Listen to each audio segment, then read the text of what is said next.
The Metaverse is a hypothesized iteration of the internet, supporting persistent online 3D virtual environments through conventional personal computing, as well as virtual and augmented reality headsets. So, what does that actually mean? A metaverse is a three-dimensional reality substitution driven by the internet. Users log in and produce content in the same manner they do on the web, but with a 3D avatar representation of themselves in a 3D world. A metaverse will always be an MMO, massively multiplayer online game, but an MMO is not necessarily a metaverse. Games like World of Warcraft aren't called metaverses since you can't make your own bespoke content and share it with others. The closest active in the market metaverse would either be Roblox or Fortnite.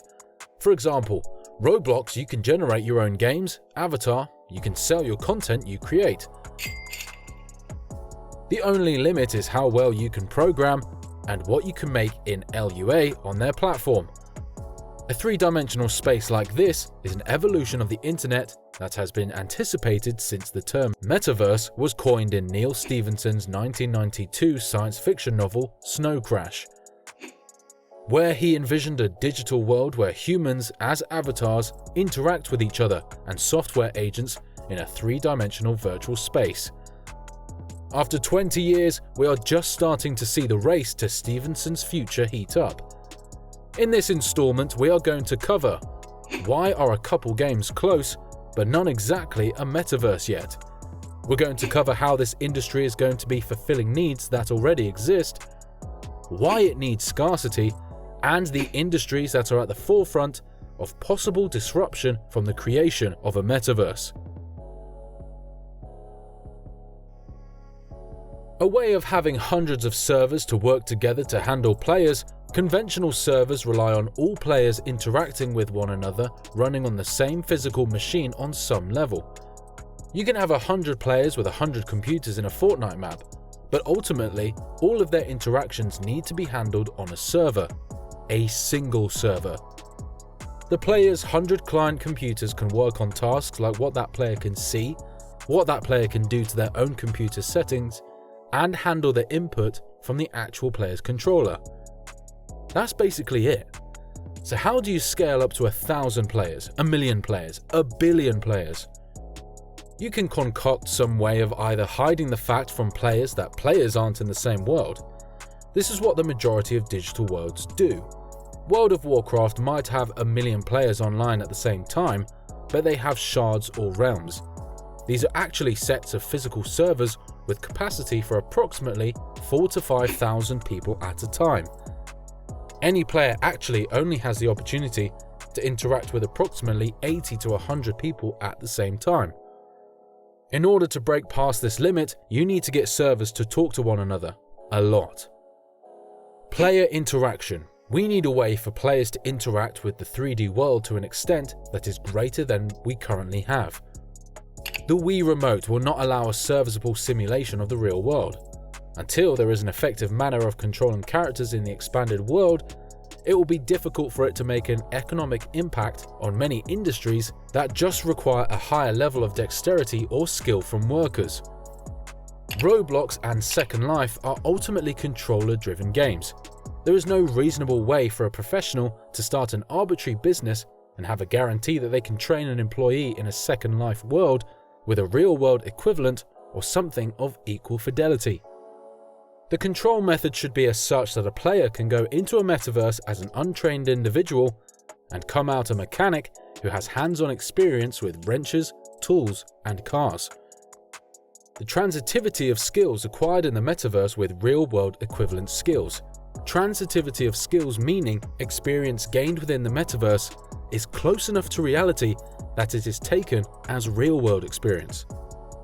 This is an important step for making the metaverse useful to all companies, not just tech companies. When the metaverse can't be ignored by corporations primarily operating in physical space, it can accomplish something that even the current internet model is incapable of. User extension. For the metaverse to be fully realized, users need to be able to freely extend this 3D world. Roblox's system of worlds being spun up from user LUA code is very close. However, users don't have access to the Roblox engine source, a closely guarded secret of the Roblox corporation. For something to be a true metaverse, with all the society-changing flexibility and risk involved with that evolution in technology, it needs to have all the flexibility of the current internet. Users can't be kept in a box or forced into an area or game server. Users need to be able to create worlds they own, benefit from, and can exchange. There are obvious implications about how to allow this. The ultimate solution could very well be a cryptocurrency or NFT solution. However, the same way corporations were allowed to own domains, websites, and servers, video games that do not allow some form of player ownership are simply simulations or games, not metaverses.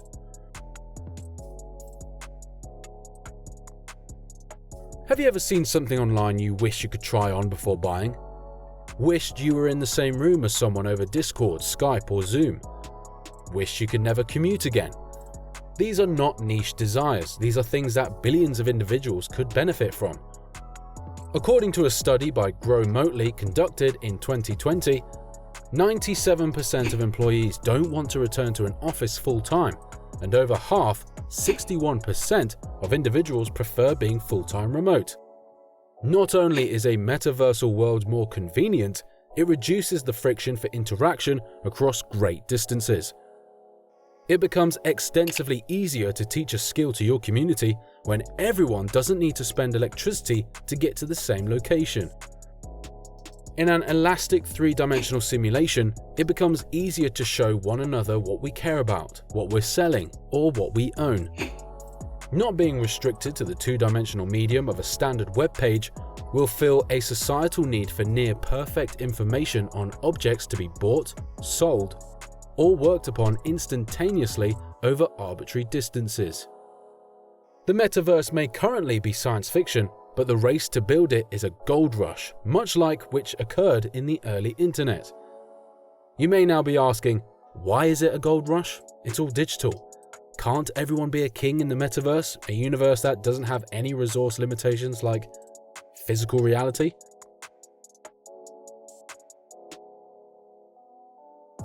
So, given the needs the metaverse will fulfill, by nature of it being a digital world, let's do our best to answer the question. What would it be like if every resource within be infinite? The main places to look are EVE Online and World of Warcraft, both online worlds that face declining player numbers, stagflation, and low player engagement when they reached points where resources were too abundant. A few years ago, EVE Online, a spaceship-based sci-fi massively multiplayer online game, faced a recession caused by a lack of motivation. Why weren't players motivated? Everything was safe, players had what they needed, and there wasn't enough drain for resources. Most farming spots in the game were low risk for a comparatively high reward. And except in rare circumstances, ships do not use fuel. Apart from combat damage, there is no rust, wear or tear, thus you don't have to spend resources maintaining your ships. If the farming spots don't actively push people into areas where they are likely to take combat damage, there is genuinely nothing to drain money out of the economy. The in-game economy has a natural financial bias towards accumulation that doesn't exist in the real world to the same extent. Your possessions are preserved in perfect shape indefinitely. It's like if every regular person had a trust fund and a passive income of $40,000 a year to cover all food, shelter, and transportation expenses. In EVE at this time, there are no necessities, there are only luxuries. The inconvenient truth was at this time, many players simply got bored. Players gather resources and amass wealth not out of need, but because we carry our real-world survival instincts with us. We love hoarding resources and fending off dangers. Most players simply wanted to acquire a specific ship, acquire enough resources to replace it, and fight some other spaceships. To live, they resort to drastic measures such as theft, rioting, and banditry. People who are unable to get luxury, on the other hand, may become enraged or unhappy, but they rarely take dramatic measures. CCP is currently working to improve the EVE economy, and its motto is "Abundance promotes complacency and scarcity produces war."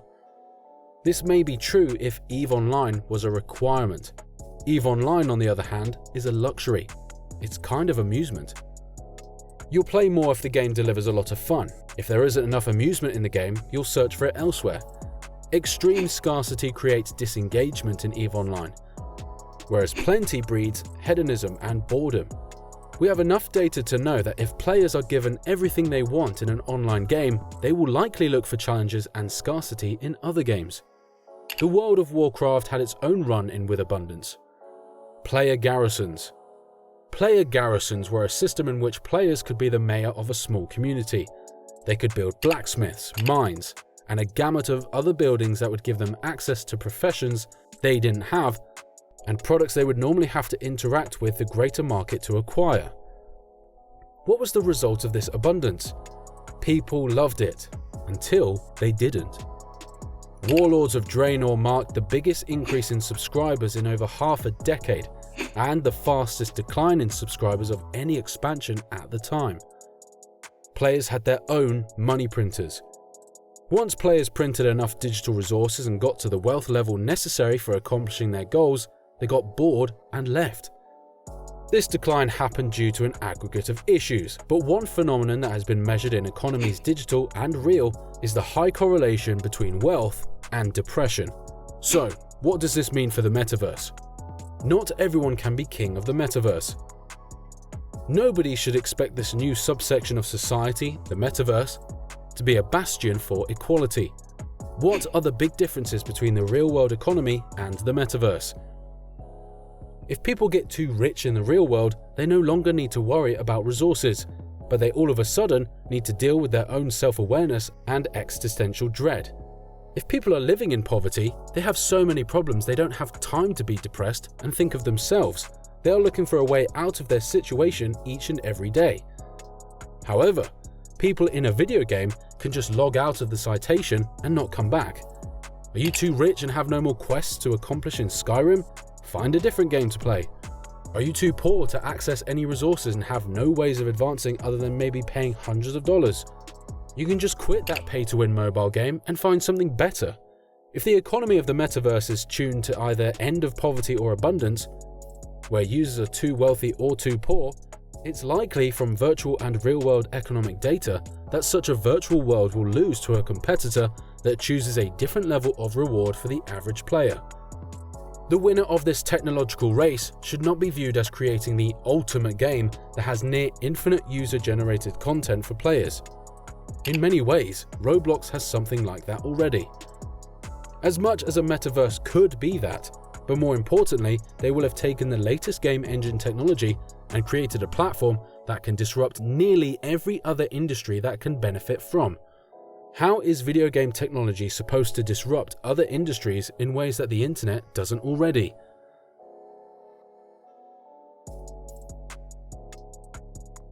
Online retail is a business that is difficult to understand how important it is. Revenue from e-commerce in the United States amounted to $431.6 billion in 2020, and e-retail sales surpassed $4.2 trillion worldwide. Just global mobile commerce sales topped $1.3 trillion in 2017. With a better mobile experience on smartphones and tablets, mobile sales represent the majority of digital sales, only growing from 59%. However, total retail sales, including motor vehicle and parts sealers, in the United States surpassed $5 trillion in 2017. With the United States accounting for approximately 15.83% of global GDP, in-store sales globally are expected to reach $21.4 trillion globally by 2024. So, why does PC do worse than mobile? Short answer: convenience and compulsion control. It's much easier to shop on a phone when you're on the bus or on the toilet at work. It's so convenient and fast sometimes you'll buy things before your brain reminds you of your budget. Well, firstly, they're more difficult to own, let alone shop on. A personal computer has a boot-up time and a relatively stationary location.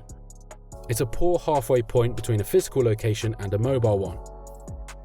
Why, even through a pandemic, does the physical store model continue to outperform digital?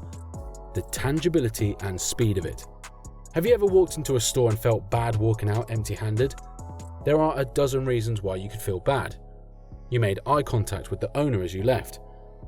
After all, we are pack animals and most of us feel a compulsion to help our community.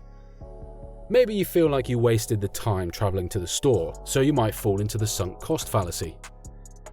In economics, a sunk cost is a cost that has already been incurred and cannot be recovered. So the fallacy is buying something you have no utility for, following the reasoning of, I already spent the gas money, I might as well make it worth it by buying something.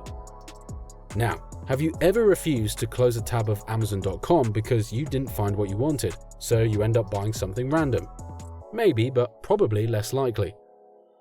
On top of all of this, the ability to try goods on, see a realistic, perfect to scale representation of them, and have them as is immediately after payment is invaluable. Enter the Metaverse's disruption. With a detailed three-dimensional representation of each person and object in our physical world existing in the Metaverse, the next generation may find it more and more feasible to have a store online with all the advantages of PC and eventually mobile, while at the same time capturing many of the advantages of physical retail. The ability to shop anywhere, know how clothing will fit, or how cars drive is an increase in quality to some methods of shopping currently. Virtual events are coming, and they are already more popular than you'd expect. Multiple profoundly successful live music shows have already been held during COVID lockdowns. BTS, a Chinese pop group, shattered the record for the largest virtual concert with an astounding 756,000 viewers. Nothing can replace a quality live concert for those that love them, similar to how nothing will replace a McLaren for those that love them.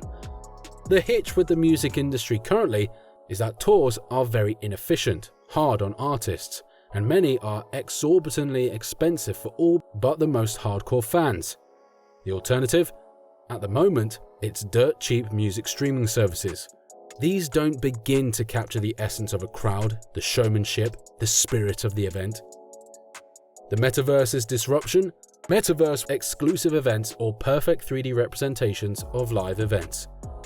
The Metaverse can make the relatively expensive service of being in a crowd and seeing the action live and personally far cheaper for those finding themselves on the middle of the demand curve.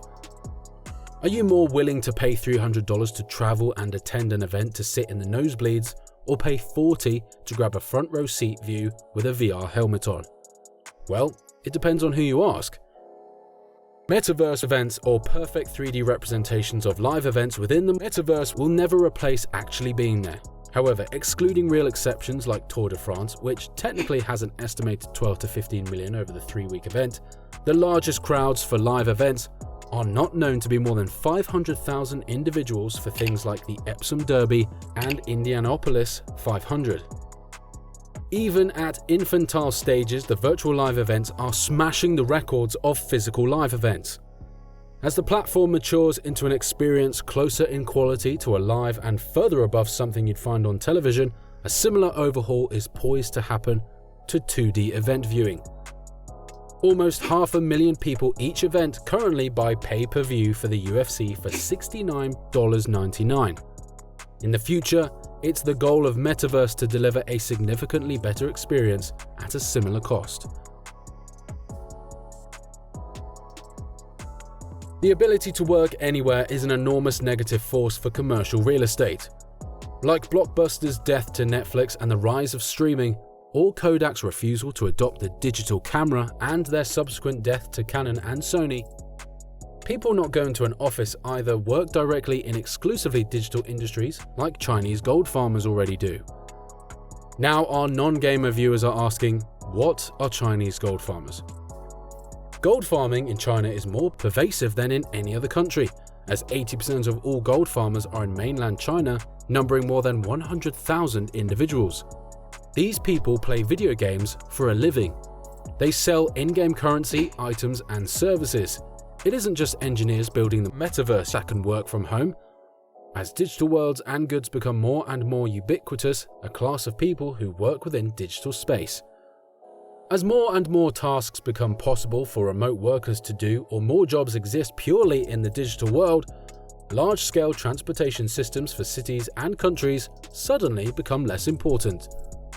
What car is better for the environment? Gas-powered, electric-powered, or one that doesn't get used for 90% of the year? The car that doesn't commute to a commercial building is likely better for the environment and more cost-effective. The Metaverse's list of industries to disrupt doesn't stop at what we've covered. Other applications exist in healthcare, banking, manufacturing, education, and defense. You may not be completely on board with living in a reality like Ready Player One yet, but after today, you should walk away and think of if your job could be done remotely or done via a remote-controlled drone. We haven't begun to scratch the surface of what is possible with the marriage of VR, digital currency, and cloud computing. We are closer than ever to a different future, whether that be one like The Matrix or one like Ready Player One. Like Herman Nerula, CEO of Improbable Worlds, a company that has pursued the goal of a metaverse since 2012, one thing is certain. We are finally at the point where we can do this impossibly hard thing of weaving together thousands of disparate machines into single simulations. To be buildable by anyone, and to be at the point where we can start to experience those things that can't yet fathom.